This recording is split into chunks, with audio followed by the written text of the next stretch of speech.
அன்பார்ந்த எனதருமை யூடியூப் நேயர்களுக்கு வணக்கம். இதுவும் ஒரு முக்கியமான பதிவு. வாழ்க்கையில் தொழில் போராட்டத்தில் வெற்றி பெறணும், தொழில் நல்லா ஓடணும் அப்படின்னு நினைக்கிறவங்க இதற்கு ஒரு அற்புதமான காலம் உண்டு. எத்தனையோ காலங்களை சொல்லியிருக்கோம். எல்லாராலையும் நடைமுறைப்படுத்த முடியுமா அப்படிங்கிறது கேள்விக்குறிதான், இல்லைன்னு சொல்ல முடியாது. ஆனால் நான் சொல்லுகின்ற காலம் யாருக்கும் பிடிக்காது.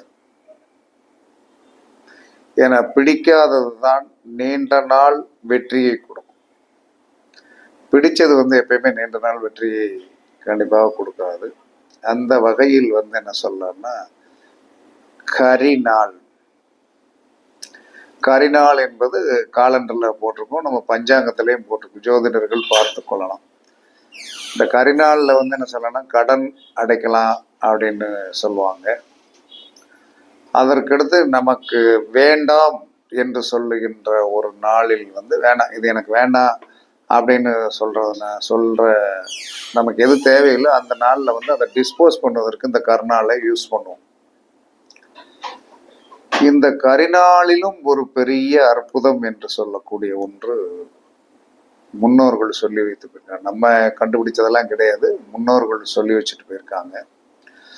அந்த முன்னோர்கள் சொல்லி வைத்து போயிருக்கிறார்கள் என்று சொல்லக்கூடிய அந்த அற்புதமான கரிநாளை நாம் நம்முடைய வாழ்க்கையின் வெளிச்சத்திற்கு எப்படி உபயோகப்படுத்துவது என்று சொல்லக்கூடிய ஒரு விஷயம்தான்.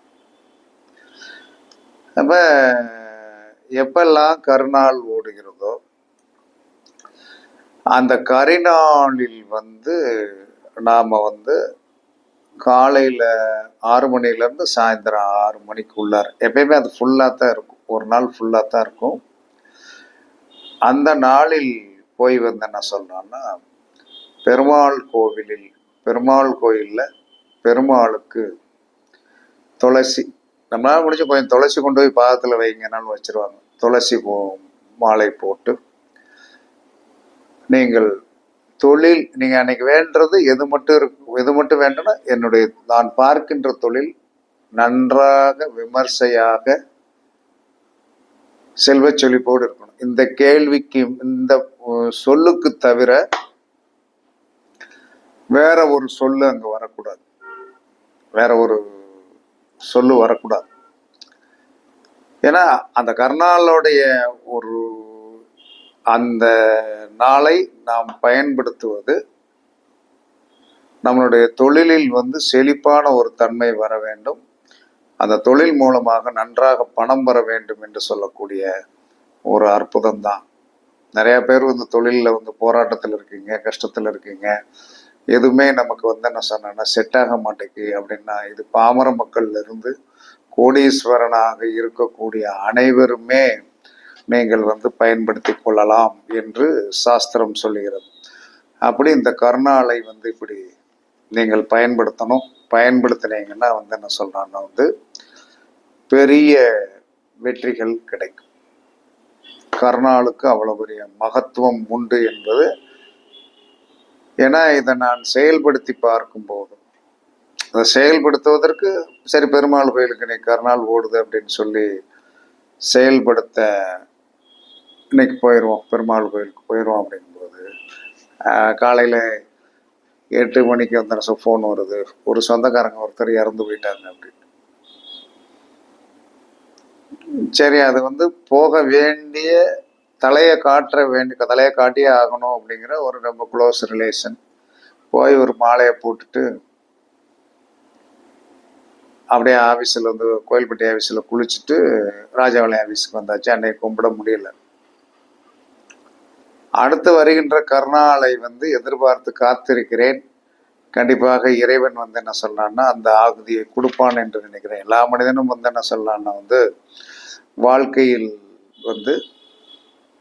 தொழில் தானே முக்கியமாக ஓடணும், அந்த தொழிலுக்கு வந்து என்ன செய்யணும், ஒரு அற்புதத்தை கொடுக்கக்கூடிய நாளாக கருநாளை நீங்கள் செலெக்ஷன் பண்ணுங்க. ஆனால் பெருமாள் கோயிலுக்கு தான் போகணும்.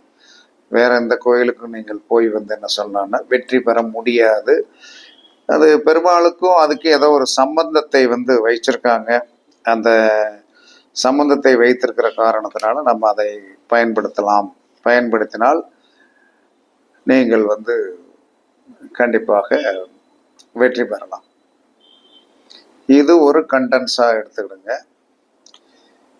கேதுவை கண்ட்ரோல் பண்ணணும். கேதுவோடைய ஒரு தாக்கங்கள் வந்து உங்களுக்கு நிறைய. கேது என்று சொன்னாலும் தடைகள் தான், சனி என்று சொன்னாலும் தடைகள் தான். இந்த தடைகளை நாம எப்படியாவது நீக்கணும் அப்படின்னா நிறைய வந்து என்ன சொன்னா விநாயகர் வழிபாடு, அனுமான் வழிபாடு எல்லாமே பண்ணி பார்த்தும் எதுக்குமே கட்டுப்படாத ஆள் தான் இந்த கேது பகவான். அவர் வந்து என்னுடைய காலத்தில் நான்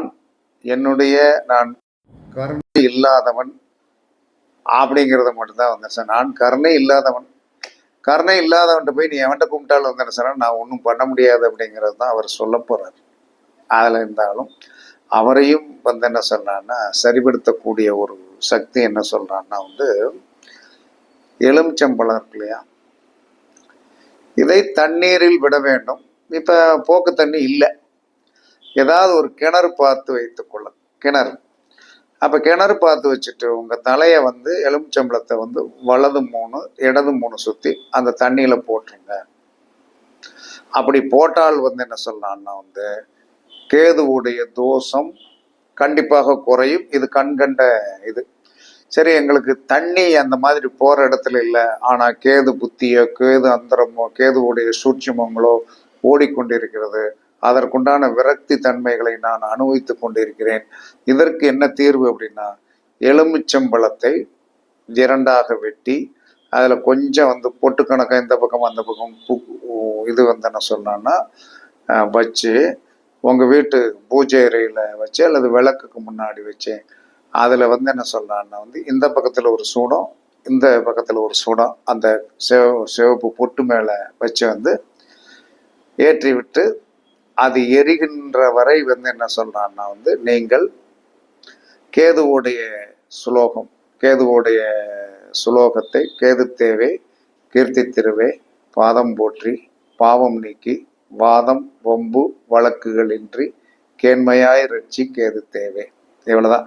இது எரிஞ்சு முடிகிற வரைக்கும் அது எத்தனை தடவை சொல்ல முடிந்தாலும் அது அணைகின்ற வரைக்கும் நீங்கள் சொன்னீர்கள் என்று சொன்னால் கேதுவுக்கான சிறந்த பரிகாரம் என்பது இதை தவிர வேற ஒண்ணுமே கிடையாது. இதை நான் ரொம்ப டைட்டு, ரொம்ப பொருளாதார நெருக்கடி, ரொம்ப சங்கடங்கள், ரொம்ப மன உளைச்சல் இருந்தா எலுமிச்சம்பழத்தை 2ஆ வெட்டி திணிக்கான குங்குமம் 2 பக்கத்துலையும் வச்சு என்ன சொன்னா அதுல ஒரு சூடம் இதுல ஒரு சூடம் பொருத்தி எடுத்து விட்டு என்ன சொன்ன இந்த சுலோகத்தை சொல்லும் போது அதை ஆட்டோமேட்டிக்கா என்ன செய்யும்னா வந்து ஏதோ ஒரு விதத்தில் வந்து அது வந்து ஒரு தீர்வுக்கு வழிவகுக்கும்.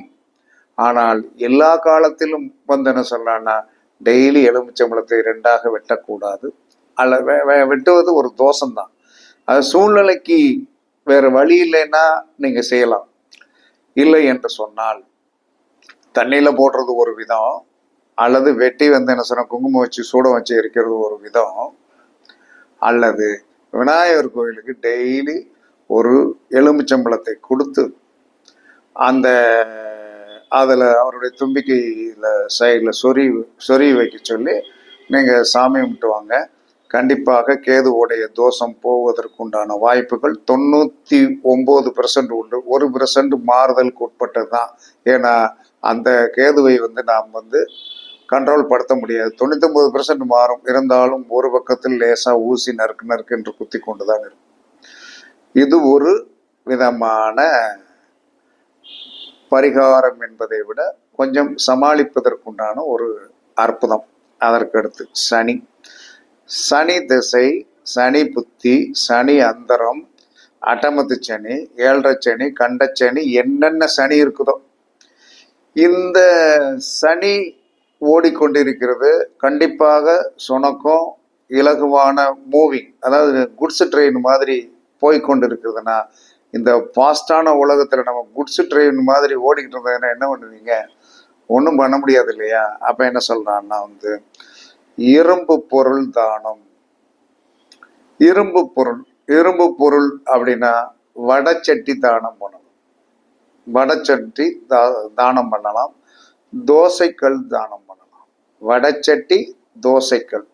தோசைக்கல்லாம் இப்ப இருக்குது. நீங்க இந்த கல் வாங்கி கொடுத்துறாதீங்க. எந்த கல்? அது வேற ஒரு கல் இருக்கு, அந்த கல் வாங்கிட்டு இரும்பு கல் என்றும் நீங்கள் மார்க்கெட்டுக்கு போனீங்கன்னா இரும்பு தோசைக்கல் இருக்கிறது. அதே சமயத்தில் இரும்பு கரண்டி, சாம்பிராணி போடுவதற்கு உண்டான இரும்பு கரண்டி நீங்கள் தாராளமாக வாங்கி கொடுக்கலாம். அது வந்து கண்டிப்பாக வேலை செய்யும். அப்ப இரும்பு கரண்டி, வடச்சட்டி, சின்ன வடச்சட்டி, இரும்பு கரண்டி, வடச்சட்டி, தோசைக்கல், இந்த 3 பொருள்களை நீங்கள் தானம் செய்து பார்த்தீர்கள் என்று சொன்னால், இந்த 3 பொருள்களை நீங்கள் தானம் செய்து பார்த்தீர்கள் என்று சொன்னால் சனியோடைய தொந்தரவு கண்டிப்பாக நீங்கும் என்று சாஸ்திரம் சொல்லுகிறது. பரிச்சித்து பாருங்கள். எந்த ஒரு விஷயத்தை நாம் பரிச்சித்து பார்த்தாலும் அதற்கு என்று சொல்லி வந்து ஒரு கண்டிப்பாக வந்து என்ன என்ன இது இருக்கும், ரேட்டிபிகேஷன் ஆகுது அப்படிங்கும்போது. இப்ப நமக்கு பிரச்சனைக்குரிய கிரகங்கள் கேது, அதே சமயத்துல சனி. கேதுவுக்கும் அழகான பரிகாரம் சொல்லியாச்சு, சனிக்கும் அழகான பரிகாரம் சொல்லியாச்சு. கரிநாளில் நாம் என்ன செய்வது அப்படிங்கிறதையும் அழகாக சொல்லியாச்சு. இதெல்லாம் எல்லோரும் பரிச்சித்து பாருங்கள். பரிச்சித்து பார்த்து என்ன சொல்றான்னா உங்களுக்கு வெற்றி கிடைக்க வாழ்த்துக்கள் கூறி உங்களிடமிருந்து விடைபெறுவது சிப்பிப்பாறை ஜோதிடரசு ஆதி ராகவன் ஜெயபாலாஜி. சுகமே சொல்க, சுகமே சொல்க. வாழ்க வளமுடன், வாழ்க வளமுடன். வணக்கம், வணக்கம், வணக்கம், வணக்கம்.